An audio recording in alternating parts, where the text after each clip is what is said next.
तर उद्धव ठाकरे आता छत्रपती संभाजीनगरमध्ये दाखल झालेले आहेत। उद्धव ठाकरे यांच्या उपस्थितीमध्ये ठाकरे गटाचा शिवसंकल्प मेळावा छत्रपती संभाजीनगरमध्ये आज पार पडणार आहे आणि उद्धव ठाकरे यांचं छत्रपती संभाजीनगरच्या विमानतळावर चंद्रकांत खैरे यांच्यासह त्यांच्या पक्षाचे कार्यकर्ते आणि पदाधिकारी यांनी जंगी स्वागत देखील केलं आहे। तर राजू शिंदे यांच्या रूपानं भाजपचा एक मोठा नेता आज ठाकरे गटामध्ये पक्षप्रवेश करणार आहे।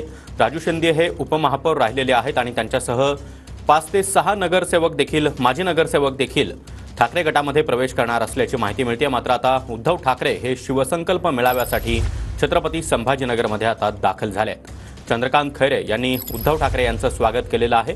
दरम्यान छत्रपती संभाजीनगरची जागा लोकसभेची जागा चंद्रकांत खैरे यांनी गमावली। अर्थातच उद्धव ठाकरे यांच्या हातून ही जागा गेलेली आहे। त्या ठिकाणी शिंदे गटाचे संदीपान भुमरे हे विजयी झालेले आहेत आणि या सर्व पार्श्वभूमीवर आता उद्धव ठाकरे छत्रपती संभाजीनगरमध्ये दाखल झाले।